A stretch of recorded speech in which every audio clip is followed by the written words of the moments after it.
직원 생활 붙어서 뭐 제 사업을 해서 그러니까 한 30년 넘은 것 같은데, 가장 중요한 거는 인사사고죠. 특히나 직원들도 마찬가지로 어떤 산재나 이런 것들에 대해서 너무 강화도 많이 됐고 하기 때문에 이런 부분들을 가장 조심해야 되는데, 당연히 다치면 안 됩니다. 사람이 우선이기 때문에. 작은 사고라도 제가 가만히 보면 서둘러서 그렇습니다. 마음이 바쁘거나 아니면 정확하게 작업 지시를 듣지 않거나, 특히나 저희 사업을 하시는 분들은 정말 직원들이 현장 나갈 때 다시 한번 주의를 주고, 또 현장에 도착해서도 또 전화를 해서 주의를 한번 주고, 특히나 고공작업을 하거나 이럴 때는 밑에 꼭 그 안전요원을 배치해야 되고, 그 위에서도 꼭 안전요원을 배치를 해줘야 됩니다. 그거 괜히 인건비가 아깝다 이런 것 때문에 그냥 뭐 알아서 하겠지, 아니면 나도 알아서 하겠지라는 생각은 절대 하시면 안 됩니다. 왜? 자꾸 주위에서 지켜보고 그 주의를 주고 작업하는 과정도 보고 해야지, 혹시라도 일하시는 분들이 조금 실수를 하거나 이렇게 할 때 바로 그 얘기를 할 수 있는 부분이고, 또 아무리 그렇게 자주 얘기를 하고 하더라도 현장에서 일하는 사람들은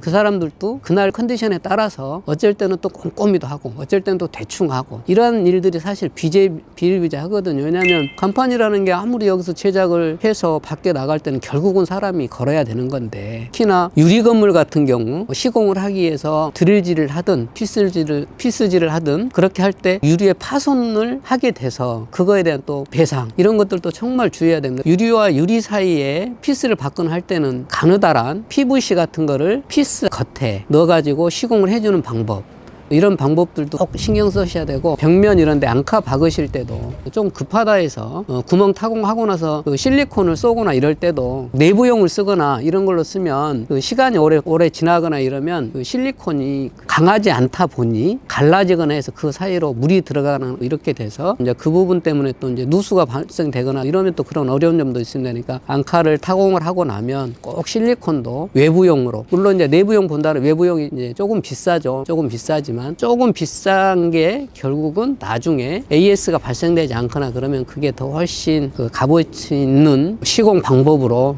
나타나거나 하기 때문에 꼭 추천해 드리고요. 간판 하시는 분들도 페인트가 뭐 에나멜이 있고 라카가 있고 뭐 우레탄이 있고 또 소부 도장이 있고 분체 도장이 있고, 이런 부분들도 직접 제작을 해보지 않거나 하시는 분들은 잘 모를 수도 있습니다. 특히 이제 페인트도 페인트에 대한 성분, 그 다음에 어느 자재에 써야 할 것인가, 이런 것들도 요즘은 정보가 다양하게 이제 받아볼 수 있기 때문에 이제 이런 것들도 확인하셔서 꼭 거기에 맞는 페인트도 쓰셔야지 맞는 것 같고요. 저희 때만 해도 뭐 이런 정보를 찾거나 어디서 공유하거나 이런 게 어려웠었습니다. 근데 그때 당시는 뭐든 저희가 경험해 봐야 돼요. 페인트 칠도 하고 나서 3개월 지났는데 컬러가 갑자기 확 변했다든가, 이런 것들은 결국 그때 당시 저희들은 다 경험을 해서 다시 AS를 해줘가면서 새롭게 배우고 했었죠. 그때 당시는 제가 경험이 많지 않아서 우레탄을 써야 되는데 뭐 라카를 썼다든가 이런 거에 대한 실수, 이런 부분들도 좀 잘 해서 제작하고 만들어 가면 좋을 것 같습니다. 간판 싣고 가시면서 정말 단단히 묶으셔야 됩니다. 왜냐하면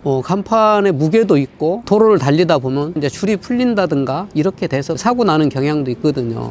그래서 그럴 때는 꼭 그 깔깔이 바라고 하죠. 깔깔이 바도 좀 채워주고, 또 저희들이 보통 간판 걸 때 쓰는 줄, 밧줄 가지고도 2번 정도 묶으면 어쨌든 안전하겠지만, 이것 또한 뭐 1번 더, 3번, 뭐 4번 안전하게 해서 나쁠 건 전혀 없다고 저는 생각을 합니다. 요즘은 이제 플렉스 간판을 이제 많이 뭐 사용하지 않지만, 한 20년 전에는 플렉스 간판이 저희들한테 정말 효자 노릇했죠. 만드는 것도 쉽고 빠르고 간판도 잘 보이고 등만 조립해서 갖다 걸면 금방금방 설치하고 그랬었죠. 근데 이제 그 간판도 예전에는 싣고 다닐 때 간판이 크거나 이러면 꼭 앞부분도 한 번씩 묶어서 가야 되는데, 앞부분 안 묶고 간판 중간만 묶어서 가다 보면 그게 이제 직사각형으로 길다란 간판이다 보니 바람 영향을 많이 받습니다. 그래서 그렇게 싣고 가다가 여러 번 꺾여서 다시 제작해서 설치한 그런 업체들도 제가 보고 했었는데, 또 이제 그런 부분들도 정말 주의해서 하시면 좋을 것 같고, 장비를 구매함에 있어서 이제 뭐 CNC도 어떤 걸 할 것인가,